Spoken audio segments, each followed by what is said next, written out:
Combien avez-vous de sens ? Spontanément, vous répondrez 5. Et vous les citerez facilement.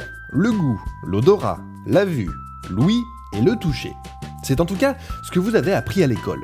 Mais en êtes-vous bien sûr ? Après tout, les animaux ont parfois plus de 5 sens. Prenez les oiseaux par exemple. Eux, ils sont capables de détecter des variations du champ magnétique terrestre. On appelle ça la magnétoception. Les chauves-souris, quant à elles, se localisent dans le noir complet grâce à l'écholocation. D'où notre question du jour, n'avez-vous vraiment que 5 sens ?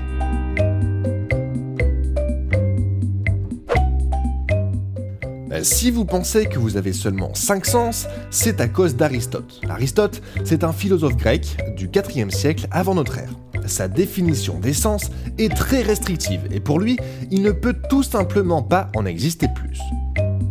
D'ailleurs, pour Aristote, ces 5 sens sont strictement séparés les uns des autres et n'interagissent jamais entre eux. Mais avez-vous déjà essayé de manger un repas le nez bouché ? Vous risquez de passer un mauvais moment. Depuis Aristote, la définition de ce qu'est un sens a largement évolué. 3 étapes caractérisent le fonctionnement d'un sens. Un système de récepteurs perçoit un stimulus de l'environnement qui transmet l'information au cerveau via un influx nerveux afin que ce dernier en fasse la traduction. Prenons le sens de la vue. Les récepteurs, ce sont les yeux. Les yeux perçoivent un stimulus de l'environnement, ici la couleur rouge. Les yeux transmettent ensuite l'information au cerveau pour qu'elle soit traduite et que l'individu comprenne qu'il s'agit bien de la couleur rouge. Au fil du temps, de nombreux spécialistes ont ajouté d'autres sens aux 5 premiers d'Aristote. Parmi ceux-ci, on retrouve des sens absolument indispensables, comme par exemple la nociception. La nociception, c'est ce sens qui vous fait ressentir la douleur. Sans lui, votre corps ne pourrait tout simplement pas se protéger contre les attaques extérieures. Le sens de la thermoception vous permet quant à lui de percevoir la température grâce à des thermorécepteurs que l'on retrouve essentiellement sur la peau. C'est grâce à ce sens que vous savez s'il fait chaud ou froid. Il vous permet par exemple de ne pas vous balader en slip dans la rue en plein hiver. L'équilibrioception, c'est le sens de l'équilibre dont la réception se situe dans votre oreille interne. C'est grâce à lui que vous pouvez vous tenir debout sans tomber constamment. La proprioception est aussi assez utile. Il s'agit du sens vous permettant de localiser vos membres et organes sans les voir.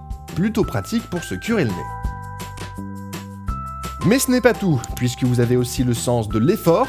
Alors rien à voir avec le fait de se lever tôt le matin pour aller travailler, il s'agit en fait du sens vous permettant de bien doser chacune de vos actions. C'est grâce à lui que vous ne vous aspergez pas de soupe lorsque vous la buvez dans un bol. Dans une vision encore plus large, d'autres chercheurs ajoutent à cette liste d'autres notions telles que la faim ou encore la soif.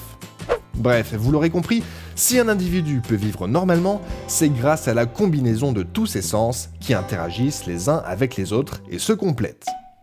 En résumé, l'homme a beaucoup plus que 5 sens. Tous ces sens, du toucher à la proprioception en passant par la nociception ou la vue, sont essentiels à l'homme. La liste des sens est loin d'être figée, elle évolue au fil du temps et des découvertes scientifiques.